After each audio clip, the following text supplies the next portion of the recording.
이 세상에 참 중요한 것들이 많습니다. 여러분, 이 세상에서 정말 여러분들이 생각하는, 우리 성도님들이 생각하는 중요한 것, 그것은 무엇이 있습니까?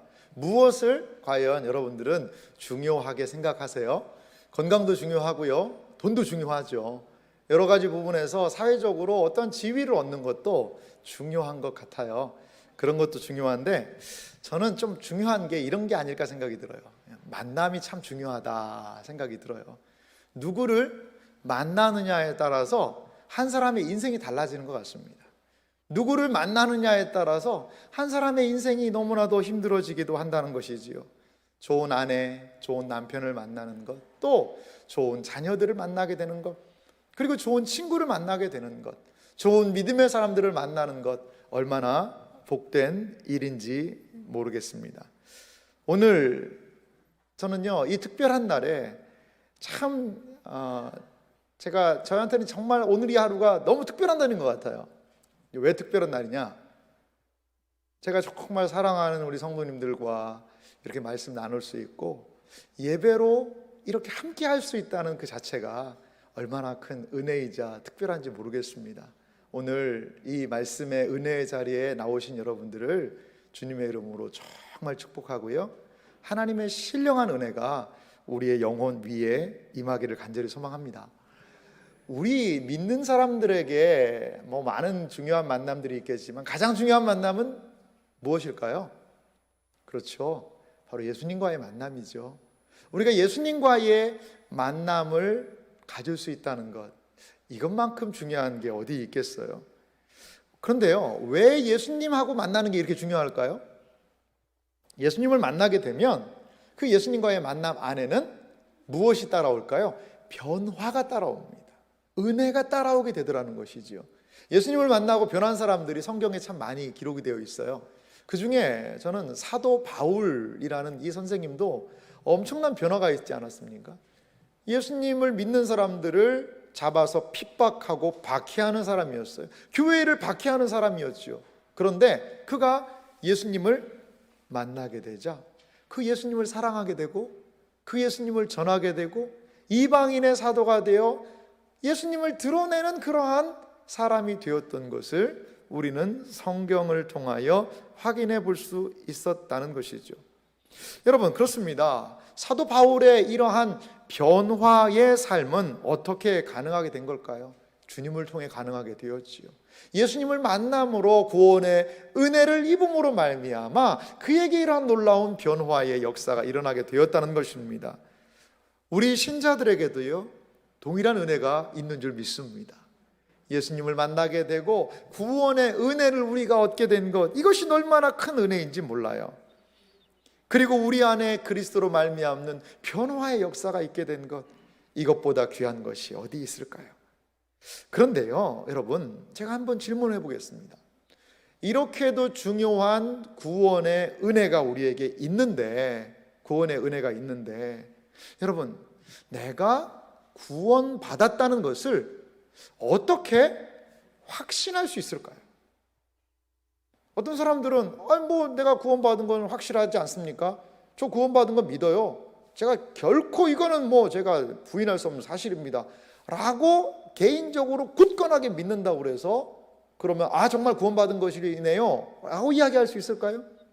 어떤 분은 저는 오랫동안 신앙생활했지만 아직까지도 그거 잘 모르겠습니다. 은혜를 받고 예배를 드리고 하면은 좀 내가 구원받은 것 같다가도 좀 은혜가 떨어지고 하면 나 이거 죽으면 또 지옥 가는 거 아니야? 이런 두려운 생각이 들기도 하고 저는 그거 참 힘듭니다. 그렇습니다. 이 구원의 확신의 문제는 우리의 신앙생활에 너무나 중요한 것 같아요. 오늘 성경 본문 보니까요, 한 중요한 말씀을 하시는데요, 이 고린도후서의 말씀을 보니까 사도 바울은요, 우리가 믿음 안에 있는지를 잘 시험해봐라 이렇게 얘기를 해요. 4절 말씀 다시 한번 보실래요? 그리스도께서 약하심으로 십자가에 못 박히셨으나 하나님의 능력으로 살아 계시니 우리도 그 안에서 약하나 너희에게 대하여 하나님의 능력으로 그와 함께 살리라. 이게 무슨 말씀이냐면요, 예수님 그리스도께서 약하심으로 십자가에 못 박히셨다는 것은 뭐 십자가에 달려 죽으셨으니까 약한 거죠. 그런데 예수님은요, 스스로 약해지신 거예요. 인류의 죄를 위해서 죽기 위해서요. 그런데 예수님께서 약한 존재, 그냥 죽어버렸으면 끝이 아니라 어떻게 되었죠? 하나님의 능력으로 살아계신다는, 부활하셨다는 거죠. 십자가는 예수님의 약함이었지만 부활은 이분이 그렇게 약한 분만은 아니었다는 것을 드러냈다는 것이지요. 그래서 우리도 그 안에서 약하지요. 하지만 하나님의 능력으로 그와 함께 우리도 살아날 것을 믿는다는 거예요. 이것이 사도 바울의 확신이었습니다. 구원의 은혜가 나에게 있다는 거지요. 예수님 때문에. 그런데 그러하기 때문에 5절에 이렇게 이야기를 해요.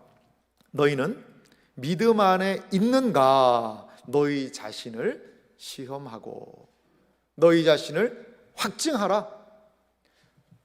사도 바울은요, 이 고린도 교회 성도들한테 아니 너네가 믿음 안에 있느냐? 너희 자신을 좀 시험해갖고 확실한 증거를 좀 대봐라 이렇게 얘기를 해요. 예수를 믿고 십자가에서 죽고 부활한 생명에 동참했다고 하는데 진정으로 너희가 믿음 안에 있는가를 좀 확인해보자. 무슨 일이 있었냐면요, 고린도 전후서에 보니까 이 고린도 교회 성도들이요, 진짜 믿는 사람들이 저렇게 행동을 해도 되나? 할 정도로 너무나도 믿음에서 치우친 행동들을 했었거든요. 그러니까 너희들에게 정말 믿음이 있는지를 좀 스스로 확인해 봐라. 나 믿는 사람 맞아? 내가 구원받을 사람 맞나?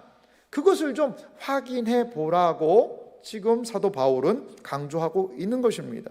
과연 나의 믿음은 굳건한 토대 위에 있는가? 나에게는 구원받은 자로서의 합당한 삶의 열매를 맺고 있는가를 고린도 교회 성도들은 스스로 물어봐야 되겠다는 것이지요. 이것은요, 이 시대를 살아가는 우리들도요, 물어봐야 되는 질문인 것 같습니다. 우리는요, 오늘 이 말씀을 통하여서 구원의 확신을 위한 3가지 질문, 사도 바울이 고린도 교회 성도들에게 도전했던 것과 같은 그러한 구원에 대한 3가지 확실한 질문을 살펴보기 원합니다. 과연 나의 구원을 확신할 수 있습니까? 그렇다면 그 확신하는 근거는 무엇입니까? 내가 불안합니까? 내 구원이 불안하다면 무엇 때문에 내가 구원받은 것이 아직까지도 거듭났다는 것이 불안합니까? 오늘 3가지 질문을 통해 우리의 구원에 대하여, 우리의 거듭남에 대하여 확신할 수 있는 그러한 은혜의 시간이 되기를 간절히 소망합니다. 저는 3가지 질문을 준비했습니다. 이 3가지 질문을 통해 과연 나에게 있는 이 구원이 확실한 것인가? 나는 이 내 구원을 확실할 수 있는 것인가를 살펴보기 원하는데요. 첫 번째 질문은 이것입니다. 현재 구원을 위해 그리스도를 의지하고 있는가? 이 첫 번째 질문에 대해서 많은 분들은 아멘 벌써 하시는 분들이 얼굴 표정에 있어요. 자, 첫 번째 관문을 그럼 잘 통과하시는 겁니다. 첫 번째 관문을 잘 통과하시는 거예요. 만약에요, 하나님께서요, 오늘 밤에 우리를 부르신다고 생각해 보세요. 그래서 이 땅의 삶을 정리하고 오늘 밤에 우리를 하나님이 딱 부르셨어요. 육체는 땅에 거하고 있고요, 그리고 우리의 영혼이 하나님 앞에 딱 섰다고 생각해 보세요. 하나님이 물어보시는 거예요. 한 해 동안 수고 많았다, 평생 동안. 그런데 내가 왜 너를 구원시켜 줘야 되냐? 너를 왜 천국으로 인도해야 되냐? 그 이유가 뭐냐? 라고 하나님이요, 오늘 밤에 내가 죽었을 때 물어보신다면 여러분 무엇을 이야기해야 될까요? 하나님, 모르세요. 저예요. 저 교회 봉사 얼마나 많이 했다고요. 저 교회 열심히, 하나님 그건 아실 줄 알았는데 저 교회 봉사 많이 하고요, 안 빠졌어요. 아니면 하나님 좀 서운하네요. 제가 이 땅에 있을 때 그 돈 많이 벌어가지고 수고해서 얼마나 많은 사람들 도와줬는지 모릅니다. 아마 지금 당장 땅에 내려가셔가지고 제 도움받은 사람들한테 물어보면 그 사람은 천국 갈 만하다고 다 그렇게 얘기할 거라고. 여러분, 하나님 앞에서 그렇게 이야기하면 될까요? 그게 생각나야 될까요? 현재 구원을 위해 그리스도를 의지한다는 것은 무엇이냐면요, 나는 예수 그리스도의 공로에 의지해서만, 그가 나의 구세주인 것을 확신해서만 나는 천국에 갈 수 있습니다. 그것을 하나님 앞에 우리가 고백해야 한다라는 것입니다. 그리스도를 의지한다는 것은요, 어떤 분들은 이런 생각도 해요. 제가 정말 처녀 때 신앙생활 열심히 했었다. 총각 때 진짜 교회를 위해서 열심히 했었다. 20년 전에, 10년 전에 이러한 옛날에 열심히 했던 것들을 기억해내서 내가 그리스도를 의지한다라고 생각하시는 분들도 계시는데요, 우리의 신앙은 뭘 얘기하냐면 그때는 그때의 믿음이죠. 하지만 더 중요한 것은 무엇일까요? 현재 지금의 믿음이라는 거예요. 지금의 믿음이라는 거예요. 우리는 미래의 어느 날 하나님께서 우리를 부르실 거예요. 그러면 그 미래의 어느 날은 어떤 날이 될까요? 그날은 현재가 되는 거예요. 현재에 내가 무엇을 믿고 의지하느냐에 따라 그 믿음을 보여야 한다는 겁니다. 요한일서 5장 10절과 12절 말씀이 있어요. 이 부분을 좀 이야기하고 있는데요, 10절은 말합니다. 하나님의 아들을 믿는 자는 자기 안에 증거가 있고, 하나님을 믿지 아니하는 자는 하나님을 거짓말하는 자로 만드나니 이는 하나님께서 그 아들에 대하여 증언하신 증거를 믿지 아니하였습니다. 그러니까 여기서 중요한 말씀은요, 하나님의 아들을 믿는 자는 뭐가 있다는 거예요? 증거가 있다는 겁니다. 자, 여러분 어떤 증거가 있을까요? 11절을 한 목소리로 같이 읽어보겠습니다. 또 증거는 이것이니 하나님이 우리에게 영생을 주신 것과 이 생명이 그의 아들 안에 있는 그것이니라. 아멘. 자, 우리가 하나님의 아들을 믿는 증거가 뭐라는 거죠? 쉽게 말하면 영생이라는 거예요. 우리가 하나님의 아들을 믿는 증거로 영생을 주셨대요. 그 생명이 아들 안에 있다라고 이야기합니다. 12절은 그래서 이렇게 이야기하죠. 아들이 있는 자에게는 생명이 있고 하나님의 아들이 없는 자에게는 생명이 없느니라. 그렇습니다. 하나님의 아들 예수 그리스도를 믿는 자에게는 반드시 증거가 있습니다. 그것은 바로 영생입니다. 그 생명이 아들 안에 있다라는 것이죠. 이것이요, 우리의 구원의 출발점이에요. 우리의 신뢰와 우리의 구원에 대한 확신의 출발점. 나의 구원은 하나님의 아들 예수 그리스도에게 있다. 거기가 바로 우리의 구원의 출발점이라는 겁니다. 구원이 무엇일까요? 구원은요, 내가 할 수 없다는 거예요. 내가 할 수 없는 것을 인정하는 것입니다. 지금 이 모습으로요, 여러분, 만약에 지금 이 모습으로 1000년을 산다고 생각해 보세요. 내가 이 모습으로 1000년을 산다면 하나님 앞에 설 수 있는 그러한 행실을 갖출 수 있을까요? 내가 지금 이 모습으로 10,000년을 산다 그러면요, 내가 너를 구원시켜 줄 만하구나 라는 삶을 우리가 살 수 있을까요? 아니요, 그럴 수 없다라는 것이지요. 구원은 내 안에 없습니다. 나의 힘으로는 결코 이룰 수 없다는 것이죠. 이것을 인정하면서 그리스도를 의지하는 것, 이것이 바로 믿음입니다. 그래서 성경 말하지요, 아들이 있는 자에게는 생명이 있습니다. 우리의 구원은 오직 하나님의 아들 예수 그리스도를 믿는 믿음 안에서 확신할 수 있다는 것을 믿으시기 바랍니다. 이것이 바로 믿음에 관한, 현재적인 믿음에 관한 첫 번째 질문입니다. 두 번째 질문이 있습니다. 이 첫 번째 질문을 잘 통과하셨다면요, 이제 두 번째 질문도 한번 통과할 수 있는지 한번 우리 스스로를 좀 점검하면서 설교 말씀 들었으면 좋겠어요. 둘째 질문이 있는데요, 이것은 우리가 좀 한 목소리로 같이 한번 읽어볼까요? 같이 둘째 질문이 어떤 건지 읽어보도록 하겠습니다. 내 마음에 성령님의 거듭나게 하신 증거가 있는가? 조금 문제의 난이도가 올라가는 것 같죠. 믿음, 저 믿습니다. 그런데 그 믿음이 있다면 두 번째 문제는 뭐냐? 증거가 있냐는 거죠. 첫 번째는 하나님의 말씀에 대한 믿음을 물어본 것이라면, 이 두 번째 질문은 우리가 확신할 수 있는 이 증거는 뭐냐? 성령님에 의해서 내가 거듭났냐는 거죠. 그리고 이 거듭남이라는 것은 무엇이라고 얘기할 수 있냐면 이 생명의 증거라고 할 수 있어요.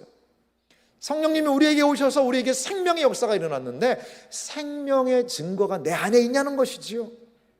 우리는요, 여러 가지 다양한 모습으로 내가 옛날에 기도할 때 은혜를 체험을 했다, 이적을 체험했다, 교회를 섬기고 여러 가지 했다, 많은 것들을 이야기할 수 있을 텐데, 이러한 것은 내가 거듭났다, 성령으로 거듭난 증거라고만 이야기할 수 없다는 거죠.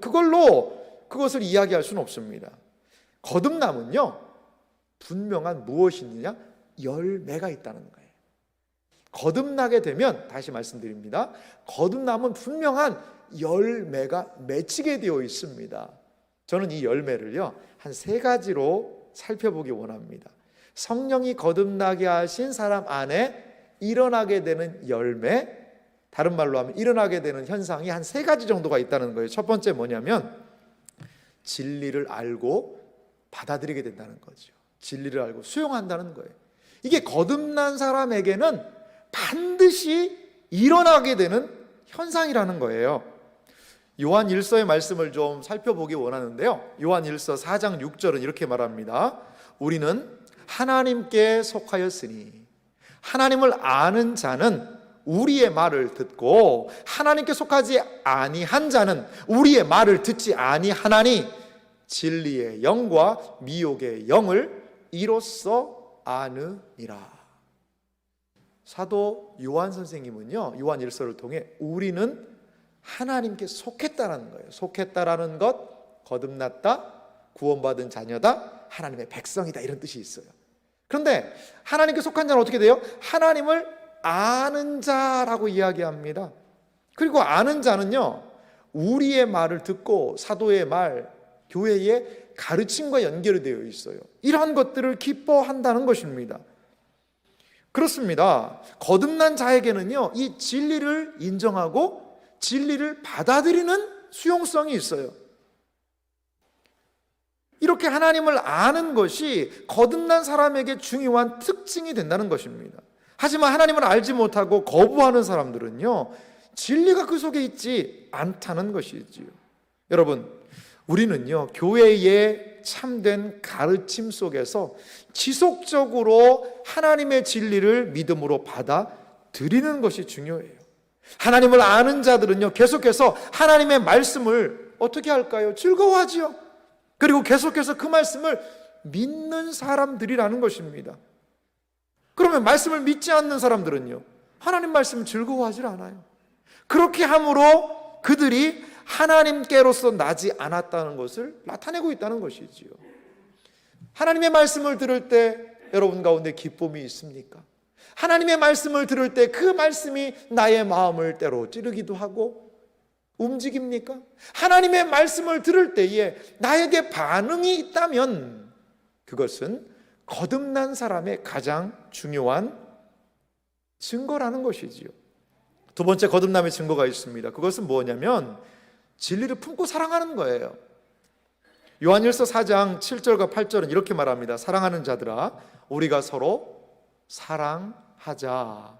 사랑은 하나님께 속한 것이니 사랑하는 자마다 하나님으로부터 나서 하나님을 알고. 사랑하는 자는 어떻게 됐다는 거예요? 하나님으로부터 난 사람이라는 거예요. 그래서 그들은 하나님을 안다는 겁니다. 8절은 이어서 말합니다. 사랑하지 않는 자는 하나님을 사랑하지 못하나니 이는 하나님은 사랑이심이라. 거듭남의 증거가 뭐냐? 진리를 품고 사랑하는 것이 바로 거듭남의 증거라는 것입니다. 진리, 하나님의 말씀을 받아들이고 수용하는 것, 거기 안에 머물러 있어서는 안 된다는 것이지요. 거듭난 신자의 증거는요, 형제와 자매를 사랑하는 것에서 발견될 수 있다는 겁니다. 하나님께 속한 자들의 특징은요, 함께 주님을 섬기는 형제 자매에 대한 사랑을 발견할 수 있다는 겁니다. 그렇습니다. 사랑이 없으면요, 아무리 겉으로 그런 척한다 하더라도 하나님에 대한 진정한 지식이 내 안에 없는 거예요. 하나님에 대한 진리가 내 안에 있다면 내 이웃을, 내 형제와 자매를 사랑할 수 있게 된다는 거예요. 여러분, 함께 믿음 생활하고 함께 예배 드린다고 그래서 그 사람을 다 용납하고 수용해 준다는 것이 얼마나 힘들어요. 힘들죠. 이 말씀이 많은 분들에게 또 걸림이 될 수 있을 거예요. 나는 우리 사랑방에서 누구랑 정말 마음이 어려운데, 나는 저 사람하고는 내 생각이 잘 안 맞는 것 같은데, 그러면 나는 거듭나지 못한 사람인가? 여러 가지 우리에게 불편한 마음이 있을 수 있어요. 그런데요, 그 불편한 마음이 더 불편한 성경 구절이 있어요. 제가 한번 읽어드릴게요. 요한일서 3장 14절 말씀인데요, 우리는 형제를 사랑함으로 사망에서 옮겨 생명으로 들어간 줄 알거니와 사랑하지 아니하는 자는 사망에 머물러 있느니라. 참 두려운 말씀이거든요. 여기에 사망에서 옮겨 생명으로 들어갔다라는 것은요, 이게 거듭남이라는 의미가 되고요, 이게 바로 구원이에요. 그러니까 형제를 사랑함으로 구원받은 사람, 사랑하는 사람임을 드러내게 된다는 거예요. 12절을 요한일서 4장 12절은 말합니다. 어느 때나 하나님을 본 사람이 없으되 만일 우리가 서로 사랑하면 하나님이 우리 안에 거하시고 그의 사랑이 우리 안에 온전히 이루어지느니라. 할렐루야. 그렇습니다. 이 사랑의 문제는 해도 되고 안 해도 되는 문제가 아니라 우리가 함께 믿음 생활하는 성도님들을 때로 전화도 드리고 관심을 갖고 그의 기도 제목이 나의 기도 제목인 것처럼 때로 기도하고 이렇게 함께 어우러서 그 사랑 안에서 교제하고 사랑 안에서 하나님께서 붙드신 것을 함께 나눌 수 있다는 것은요, 내 안에 하나님께서 구원의 은혜로 허락하셨다는 거예요. 이게 왜 이게 가능하냐면요, 우리가 거듭나게 될 때 위로 하나님 아버지와의 사랑 관계가 형성이 돼요. 그런데 위로 하나님 아버지와의 형성된 사랑의 관계는요, 어떻게 도 되냐면 옆으로 이 이웃과의 관계, 함께 믿음 생활하는 사람과의 사랑으로도 나타나게 된다는 거예요. 왜 그게 나타나느냐? 하나님이 나만 사랑한 게 아니잖아요. 하나님이 나만 구원한 게 아니잖아요.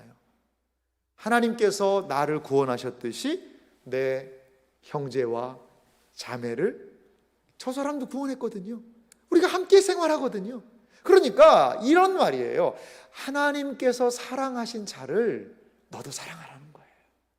하나님께서 은혜를 주셔서 사랑한 그 형제와 자매를 너도 사랑하는 것이 맞지 않나는 거죠. 이것이 거듭난 신자의 증거다라고 오늘 사도 요한은 이 요한 일서를 통해 우리에게 권면하고 있습니다. 형제를 사랑하는 마음이 내 안에 있습니까? 자매를 사랑하고 우리 성도님들의 어려운 마음을 같이 마음 아파하고 같이 기도하는 진정한 마음이 내게 있다면 그것은 분명 거듭난 증거인 줄 믿습니다.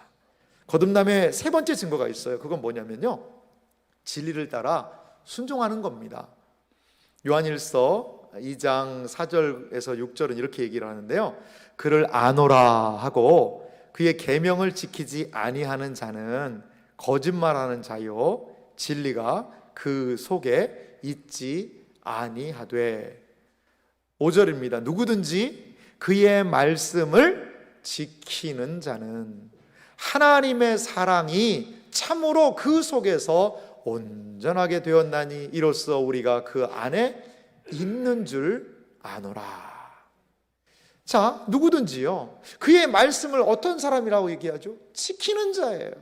하나님의 말씀을 알고 그 마음을 알고 사랑을 품고 그런 다음에 이제는 그 말씀을 순종하는 거죠. 하나님의 사랑이 참으로 그 속에서 온전하게 되는 것, 하나님의 말씀을요 순종하는 사람들에게 일어나는 거예요. 하나님의 말씀을 들을 때에 그 말씀이 아이고 뭐 좋은 말이지, 하지만 그거 어떻게 그대로 사나, 이런 것으로 들리는 것이 아니라, 그래 내가 그 말씀으로 주여 순종할 수 있도록 도와주십시오, 순종의 힘을 주십시오, 그러면서 순종하는 거예요. 여러분, 사랑하는 거예요. 이게 얼마나 어려운 일이에요. 하지만 그 하나님의 말씀을 지키고 순종함으로 인하여 우리가 하나님의 자녀라는 것이 드러난다는 겁니다. 6절은 이렇게 이야기를 해요. 이어서 그의 안에 산다고 하는 자는 그가 행하시는 대로 자기도 행할지니라. 야, 이거 두 번째까지는 잘 통과했는데 이거 세 번째 이거 너무 어렵네. 이거 하나님의 말씀을 다 지켜야 그러면 거듭났다는 건가? 그건 아니에요. 그건 아니에요. 마치 여러분 이렇게 한번 생각해 볼까요? 자녀가 있는데 한 8살 정도 됐다고 생각해 보세요. 8살짜리 자녀를 둔 부모의 심정으로 한번 되돌아가 보세요. 근데 얘가 뭐라고 그러냐면 엄마 사랑해 라고 얘기하는 거예요. 엄마 사랑해 라고 엄마한테 얘기를 했어요. 그러니까 이 엄마가 하는 말이 네가 엄마를 사랑하면 네 옷 벗어가지고 잘 개놓지도 않고 그냥 제대로 씻지도 않고 양치질하고 양치질도 안 하고 엄마 말도 안 듣고 막 그냥 유튜브만 보려고 그러고 네가 그러면서도 엄마를 사랑한다고 할 수 있어? 막 그렇게 이야기를 엄마가 하고 싶겠죠. 하지만 여러분 그 아이가 엄마 사랑해 라고 한다면 어떤 엄마도 그 아이 그래 엄마도 너 사랑해 라고 이야기해 주지 않겠어요? 그 아이가요 엄마가 사랑하는 완벽한 행동을 한 건 아니에요. 부족함이 있죠. 아직 엄마 말 안 듣고요 말도 한 것도 시키는 것도 듣지도 않고요 지 맘대로 할 때도 있어요. 그런데 엄마 사랑해 그거는 엄마가 받아주잖아요. 왜? 그거 진실한 사랑이니까. 우리 신자도 마찬가지인 것 같아요. 우리의 삶에 분명한 방향이 있어요. 우리는 절대로 이제 세상 만족하면서 주님 배반하지 않아요. 주님을 따라가면서 살아요. 그런데도 때로 넘어짐이 있어요. 불순종이 있고요. 하나님 보시기에 온전하지 못한 행동들이 보여요. 내가 나도 싫은데 아우 하나님은 얼마나 나 싫을까? 이런 생각이 때로 들기도 한다는 것이지요. 하지만 넘어짐이 있고 무너짐이 있지만 그 길을 향하여 나아갈 때 그것을 하나님께서 하나님에 대한 순종으로 분명히 보신다는 거예요. 제가 아는 권사님이 한 분 계시는데요. 사실 저는 이분을 그렇게 직접적으로 깊이 알지는 못해요. 근데 이제 그 권사님 가정에 초상이 나서 제가 그 권사님 가정에 문상을 하고 이렇게 좀 만나게 됐어요. 근데 이 권사님에 대한 이야기를 다른 분이 이렇게 하시는 거예요. 그래서 제가 그 가정의 이야기를 좀 알게 되었습니다. 권사님은 돌아가신 그 남편분이 이제 돌아가신 장례식장이었는데 이 남편분이 키도 크고 잘생기고 그런 분이었대요. 그래서 결혼을 했는데 자녀들 낳고 이렇게 잘 살았는데 어느 날 이 남편분이 이제 바깥 살림을 차리신 거예요. 바깥 살림을. 그러다가 아예 이 집을 나가버리신 거예요. 그러니까 이 권사님이 얼마나 힘드셨을까요? 의지하는 남편을 의지할 수도 없고 그 혼자 어려운 상황을 감당했으니까 말이죠. 그런데 이 남편이 돌아왔어요. 결국엔 참 돌아오셨는데 이 권사님도 기도하면서 그 상황을 신앙으로 이겨내셨고요. 근데 돌아왔는데 언제 돌아왔느냐? 늙어서 돌아왔어요. 그냥 늙어서 돌아왔으면 좋은데 거기에서 병까지 들었어요. 늙고 병드니까 이 세상 친구들이 다 떨어져 나가는 거죠. 그러니까 자기 아내에게로 다시 돌아왔어요. 근데 권사님이 이 남편을요 받아줬어요. 그리고 이 남편분이 그 권사님 그 아내 품에서 돌아가신 그 이야기였어요. 근데 저한테 이야기를 하시는 분이 그런 이야기를 해요. 참, 이 신앙으로 버티신 것 같다. 아니 신앙이 아니면 그렇게 할 수 있겠나 이렇게 이야기하시는 것을 들어볼 수 있습니다. 여러분 개인의 인생사를 이 자리에서 다 한꺼번에 우리가 평가하고 논하기는 참 쉽지 않은 거예요. 참 조심스러운 부분입니다. 하지만 저는 그 이야기를 들으면서 그 짧은 이야기였지만 그 삶이 묻어난 그 이야기를 들으면서 이런 생각이 들었어요. 이것이 생명 있는 자들이 사랑으로 그 생명을 나타내는 방식이 아닐까. 내 안에 생명이 있으니까, 내 안에 거듭난 증거가 있으니까 그것을 무엇으로요? 사랑으로 그 살아있음을 나타내는 것은 아닐까. 이러한 생각을 해보았습니다. 그리스도인은 어떤 사람일까요? 그리스도인은요, 주님을 아는 사람들입니다. 주님을 알기만 하는 사람이 아니라 주님이 사랑하시는 형제와 자매들을 주님의 마음으로 사랑하는 사람들이에요.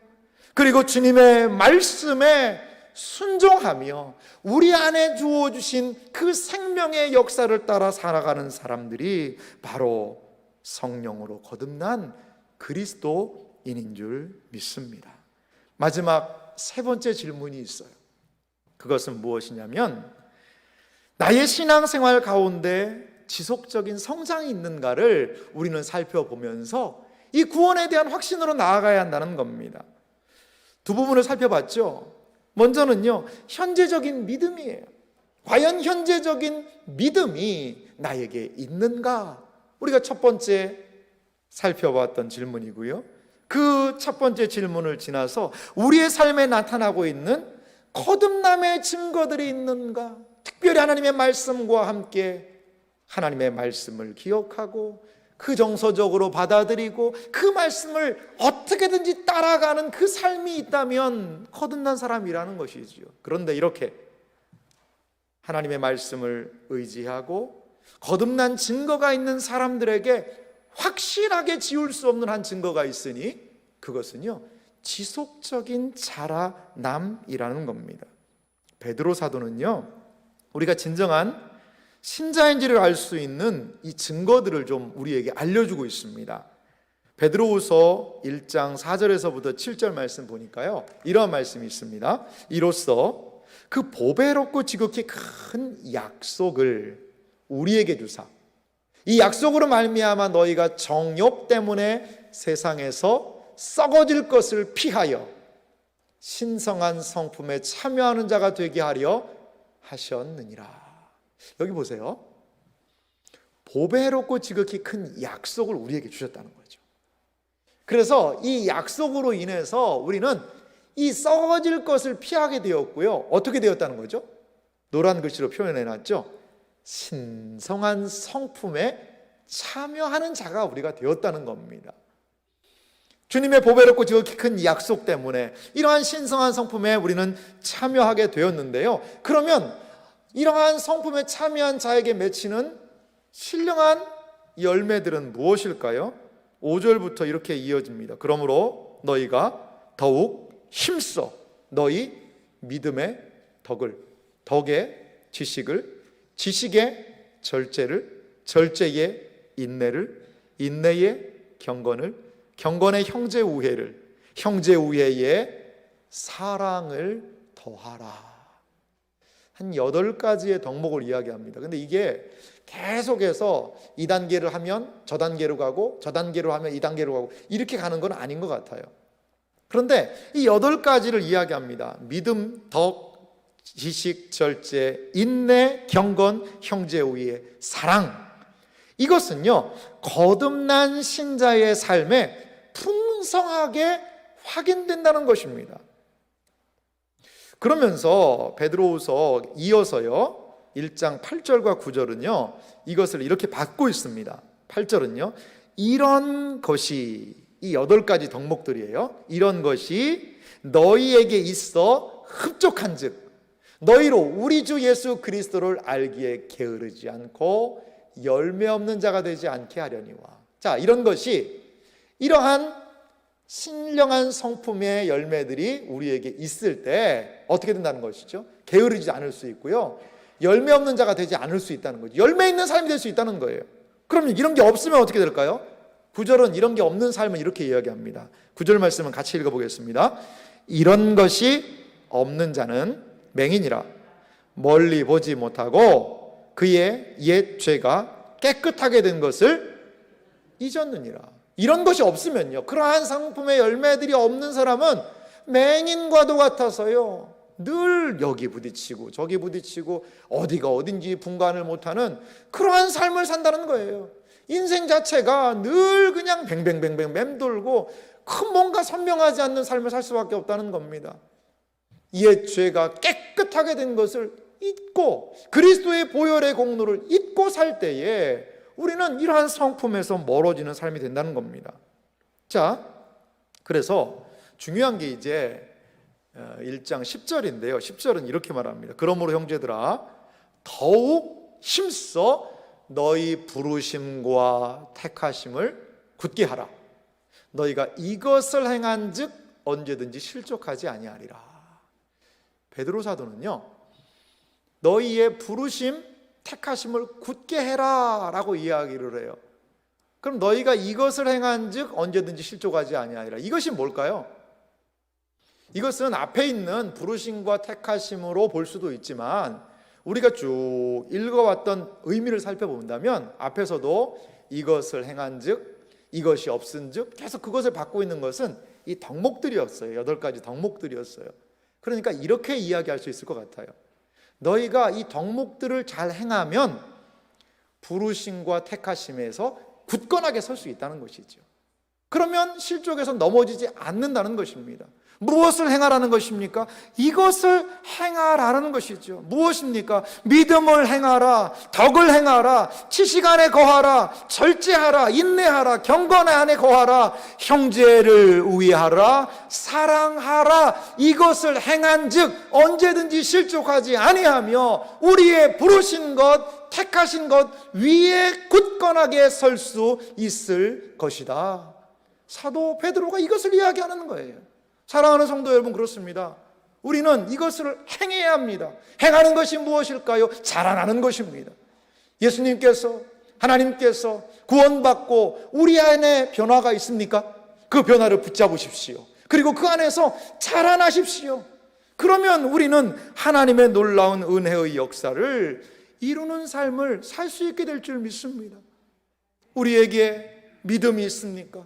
우리에게 거듭남의 증거가 있습니까? 그렇다면 이제는 우리가 내가 믿음이 있고 그리고 나에게 거듭남의 은혜가 있다는 것을 믿는다면 이제는 믿음 안에서 자라나야 한다라는 것입니다.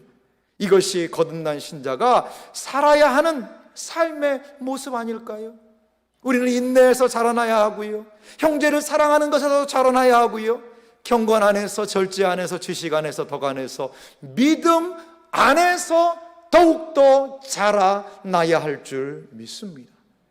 그 자라남을 통하여 내가 누구인지가 드러나게 된다는 겁니다. 우리는요, 이 3가지 질문을 통해 우리의 구원을 확신할 수 있게 됩니다. 이 3가지 질문은 우리가 어디에 속했는지를 알려줍니다. 주님을 의지하고 말씀을 증거를 삼고 생명의 증거를 확인하며 진리 안에서 지속적으로 자라나게 될 때에 우리는 우리의 구원을 확신할 수 있게 될 줄 믿습니다. 내가 어떻게 끝까지 이 믿음을 지킬 수 있을까? 나의 거듭남이 확실할까? 라는 그 질문들은 이러한 삶을 통하여서 나는 진정으로 거듭났습니다, 그러므로 나는 끝까지 견딜 것입니다. 왜냐하면 나의 믿음을 통해 역사하시는 하나님의 능력에 포하심을 받았기 때문입니다 라고 우리는 진정으로 고백할 수 있게 될 줄 믿습니다. 믿음을 굳건하게 부여잡으십시오. 우리 안에 있는 거듭남의 증거를 기억하십시오. 그리고 진리의 말씀 안에서 하나님이 우리에게 주신 거룩한 것들을 지켜나가며 그 안에서 자라나시기 바랍니다. 그러할 때에 우리는 이 땅에서 많은 것들이 흐릿하고 분명하지 않는 이 땅에서도 확실한 구원의 확신 안에 거하게 될 줄 믿습니다.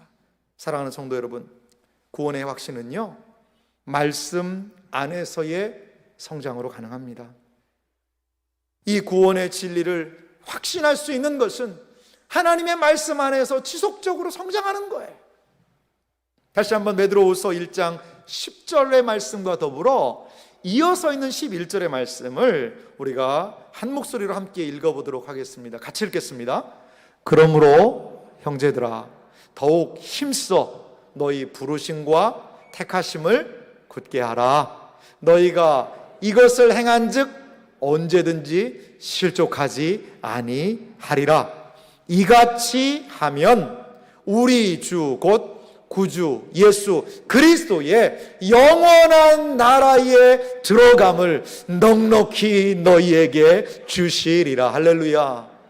그렇습니다. 이것을 통하여서 우리는 이 땅에서 거듭난 존재로, 구원받은 존재로, 성화되어가는 존재로 끝까지 견디고 인내하는 견인하는 믿음으로 나아가게 될 줄 믿습니다. 그리하여 우리 주님 앞에 영원한 그리스도의 그 나라에 넉넉히 들어감을 우리 모두에게 주실 줄 믿습니다. 이러한 놀라운 은혜 가운데 거하시는 여러분들의 삶이 되시기를 주님의 이름으로 축원합니다.